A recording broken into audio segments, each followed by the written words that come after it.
No Frills episode. This time I want to talk about books about comics. On this episode I'm going to talk about 5 of my favourite books about comics. These are not necessarily the best ones that you will ever read or the most suitable ones for your particular interests, but here are 5 that I would definitely recommend for the discerning comics fan, or indeed anyone with an interest in pop culture. First up, as you can see, is Super Gods by Grant Morrison. Grant Morrison is a legitimate, genuine comic book legend, one of the greatest writers of the comics industry, and fellow Baldy, so I'm pleased about that. And he's just an all-round fantastically interesting person. Now, this book talks about mythology, talks about the social aspect of having superheroes in our world. It talks about all kinds of facets of what superheroes have brought to our culture. And it's a really fascinating read, and I do wholeheartedly recommend it. It will surprise many people, I guarantee that. Super Gods by Grant Morrison, an absolute must read. Now, after Super Gods, the next one I would recommend is one you may not be so familiar with. It's The 10-Cent Plague by David Hudgie, which is so cool. This is one of the most interesting books on pop culture I've ever read. And not just because I'm a comics fan and comic book writer, but just because it is an incredible look, a very strange period of history. So The 10-Cent Plague, the great comic book scare and how it changed America, talks about the huge furore in the 1950s surrounding comic books and how they were going to corrupt the youth and destroy civilization, how they were causing crime and murders and all kinds of dreadful things to take place, and lots of different crimes being committed, all in the names of comic books. There is some incredible things covered in here. Look, comic books being burned. Comics on fire at St. Patrick's Academy in Binghamton, New York, 1949. People really thought that these things were going to destroy society, when in reality, as we all know, what destroyed society was indeed society. But this is an incredible look at a very weird period in popular culture that hopefully will never be repeated. But you never know. There's always some crazies out there thinking that entertainment is actually making people go out and kill people. Really isn't. After that one, after 10-Cent Plague, which is a little bit more esoteric than you may expect or want from a comic book story, I would definitely recommend Marvel Comics, The Untold Story by Sean Howe. As the Wall Street Journal have said on the front, a definitive portrait of comics in American culture. It's not just a portrait of comics in American culture. This is an extremely interesting look inside the inner workings of the early years, and indeed up to the modern age, of Marvel Comics.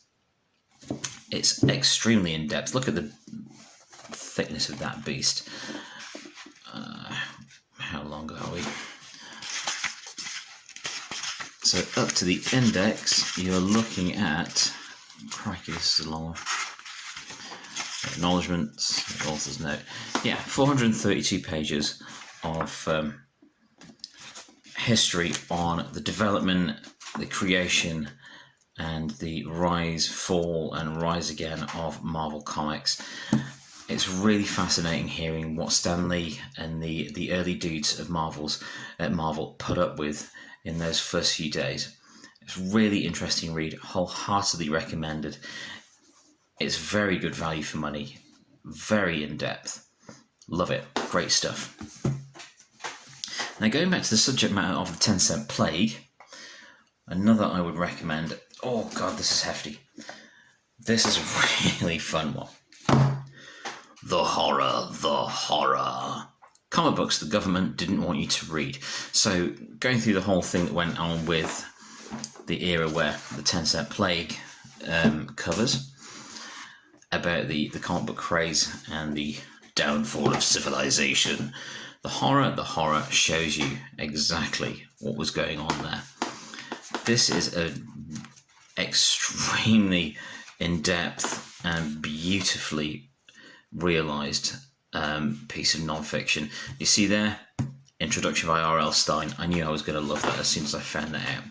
And it covers the history, not just the history of the medium and what happened with the horror comics and the crime comics of the era, but it also reprints a heck of a lot of material that was deemed to be morally corrupt at the time. There are some spectacular covers. There's some very near-the-knuckle artwork. There's some scary stuff in there. There are things that I could see would have given kids nightmares, but there is absolutely nothing in here that would have gone on to corrupt the youth of the world. It is absolute nonsense about all that. Some of the comics did go too far, but it's just a matter of taste up to that point. And the Brain Bats of Venus. You have to love anything that's got something in called the Brain Bats of Venus. I mean, come on. This is very cool. It's quite a chunky one, so it is a little bit expensive to get hold of, but I do very definitely recommend this. It is hugely engrossing, just taking in the beautiful vintage artwork and just how those old comics were written. And seeing how those structures, the structure of those stories was very punchy. They got in there, they established what was going on, and then they got out of there. It was an art form into itself. The crafting of the short stories in those horror comics was awesome. I don't know why I've bookmarked that page. What is that? It's Superman. Oh yes, I was revisiting some of the longer strips that are in there. But this is just an essential part of how pop culture developed, and I do definitely recommend that one. And number 5 on my little listicle here, I should do another one like I have a pair of listicles. I would have to bring in Stan Lee's How to Write Comics. As a comic book writer, I didn't know what I was doing when I started writing scripts for these things. I had no idea. And this was quite invaluable just to see how Stan did it, and also a lot of other very talented people. As you can see there, it features the work of superstar artists including Steve Ditko, Gil Kane, Jack Kirby, Alex Ross, and Joe Kubert.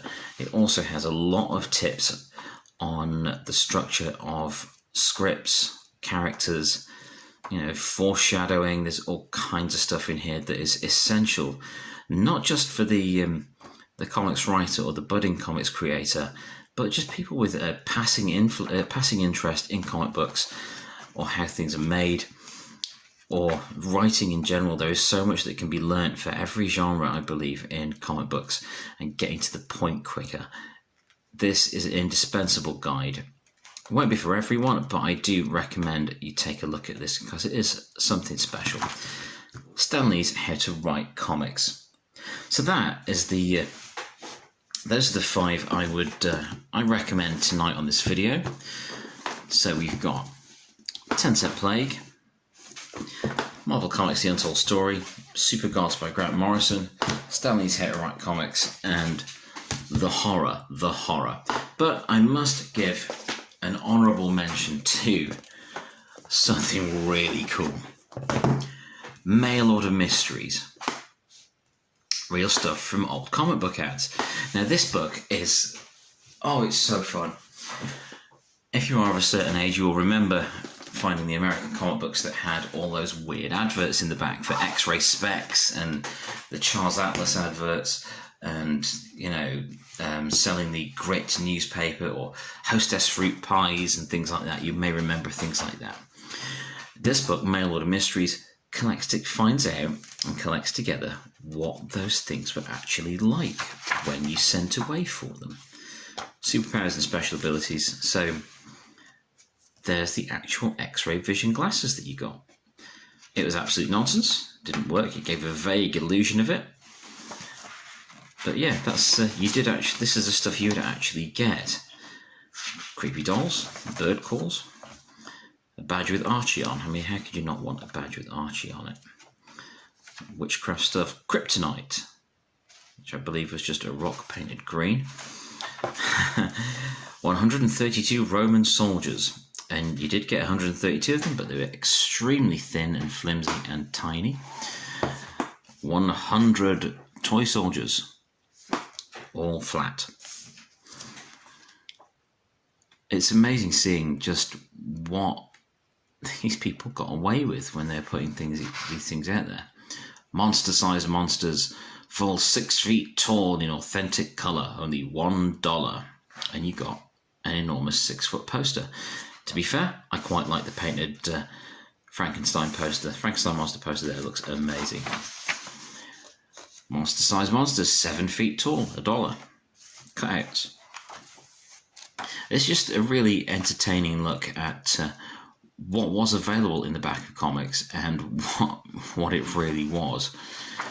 The 10-in-1 scope, binoculars, watches, secret agent spy camera. Remember, cameras had films in. Crazy. A guide on building a working laser pistol, which was really just like a guide on making a toy gun that had a light in it. But yes, definitely check out Mail Order Mysteries. That is very entertaining. I would put the others in a more of a enlightening, informative category, but this one, that's just fun. So there's some books on comics. Happy reading. Thanks for watching Planet Hex. Bye-bye.